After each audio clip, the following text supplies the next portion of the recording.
So my first question is for you, Professor Kurt. So it's been 50 years since you paddled down the Rio Madeira, which is enormous. And I must say your memory is actually excellent from yesterday when you were telling us the story. So this time around, the paddling is going to be done by your son, Benn, and Professor Wayne. And you had mentioned that you have mixed feelings. You're nervous, you're excited. Can you tell us why do you feel that way? No, Katula, firstly, it's an unfriendly river. So the Rio Madeira in Brazil is really avoided by any type of people like tourists. So it's frontier country. Mm-hmm. It's what they call a whitewater river. Mm. So it means that it's swarming with wildlife, and that includes insects. So you could literally say the banks are swarming with insects, and it's that sort of thing that makes travel in that area very difficult. So there's just no let up from day to night. So during the day, you're sitting in the sun paddling, and then now at night when you think, oh, you're going to have a bit of a rest in that, you try and get your hammocks out and start packing on the mosquito nets and that, and you find that you're almost chased continuously by mosquitoes. Everything's wet. You can't start a fire. So you're sort of always being pushed, if I could say that. Wow, really challenging, quite frightening, but it should go well. I have a question for Professor Wayne. So what is the link between climate change, forestry, and accountancy? Thanks very much. So firstly, I think people don't often associate climate change with anyone but the natural scientists who go and develop carbon capture mechanisms and improve the fuels that we can use for energy. But what we need to realize is that accountants are in all of those industries in the back end. And for us, there's two links. So firstly, a lot of developed countries often got there utilizing and taking advantage of all of their natural resources. And they got to the point where now they predominantly service centric countries and they don't need the resources anymore. But a lot of the developing countries still have those natural resources. And now we realize they need to be protected for everyone's sake. So what we're trying to sort of highlight here, and specifically why some of the funds will go to reforestation projects, is to emphasize that climate change is a borderless fight and that we all benefit from these very key ecosystems, and we need to support and sort of shoulder some of those costs to protect these as well. We can't leave it to the developing countries and to Brazil in this case in particular alone. So that's the first part. Secondly, accountants have a very critical role in shaping how we judge companies. And we know that the private sector is significant and often sort of dwarfs some countries in terms of just their sheer size and productivity. And if we don't view and analyze companies appropriately, we run the risk of judging them on the wrong metrics. And this is where accountants come in. So if we only have the technology and the tools to say, judge a company on these financial metrics, then that is how they're going to be judged solely. And we're going to lose their environmental impact.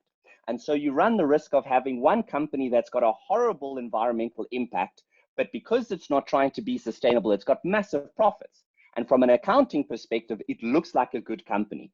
But if we develop the technology to incorporate their environmental impacts into their reporting, we can actually take a step back and say, actually, you know what, although this company's got a higher financial profit, it's short term and it's actually incomplete. It hasn't taken into account all of the costs. And that's where we need a lot of research. And we've done a lot so far in terms of integrated reporting and SDGs and all of the codes that we have, but we need to do more and we need to do it more quickly. And that's where we'd like the other part of this initiative to go, to raise awareness that we need to include from a citizen's perspective, a company's environmental impact into where we put our money and which companies we support through our purchasing.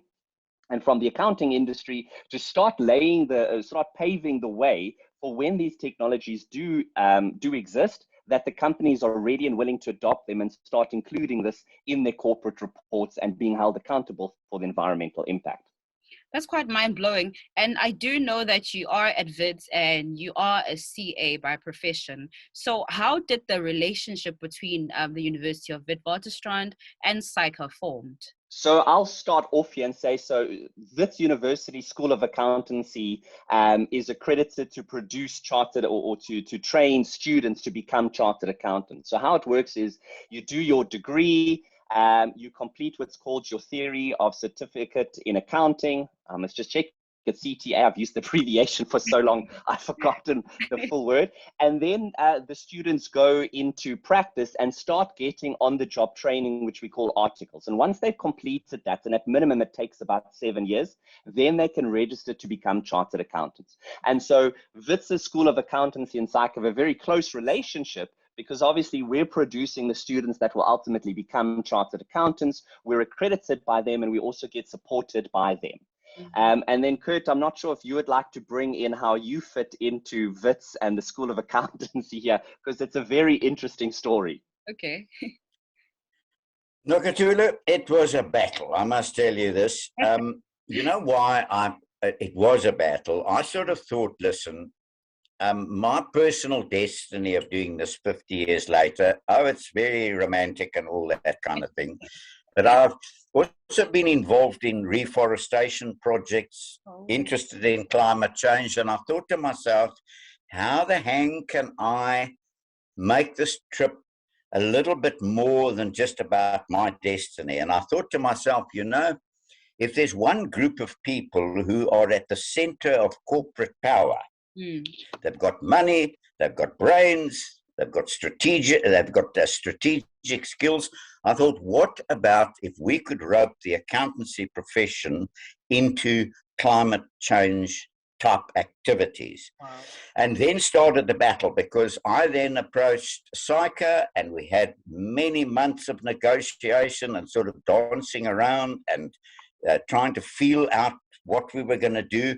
And finally, we got ignition, and Wits and SAICA came together on this project. And I must say, I'm incredibly happy that you could say the South African accounting profession has taken a global lead in saying, listen, everyone talks about climate change, everyone's so emotional about it, but here we are actually initiating and going to implement a climate change project that has no borders. So I'm quite proud of the accounting profession in that from that perspective, because often people see these accountants, these sort of little grey-suited people sitting in their offices on a laptop, you know, and they never smile and they just think about money.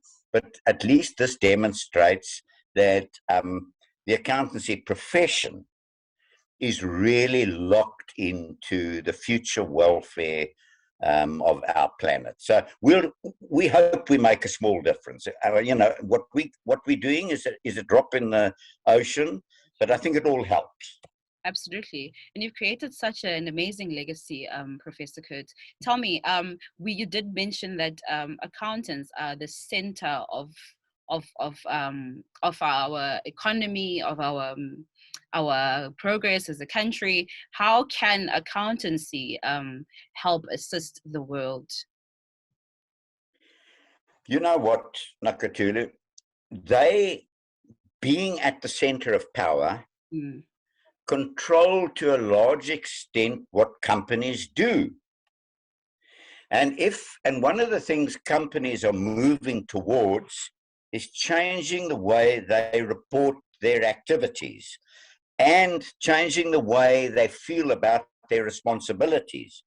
And accountants guide these things. They're at the center of these things. So if you look at corporate narrative, what companies put into their corporate reports, and this is our concern about the environment, this is that is all guided by accountants. So if you can persuade the accountancy profession to get involved in climate change, they can drive this type of narrative in company reporting. And eventually what happens is this integrates into company DNA, and they start thinking and believing in climate change.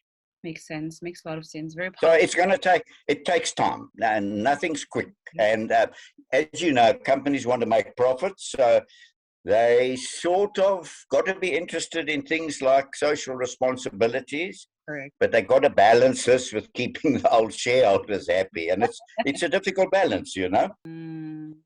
Professor Wayne, Professor Kurt, I really appreciate this conversation. Very insightful. Wishing you all the best on this journey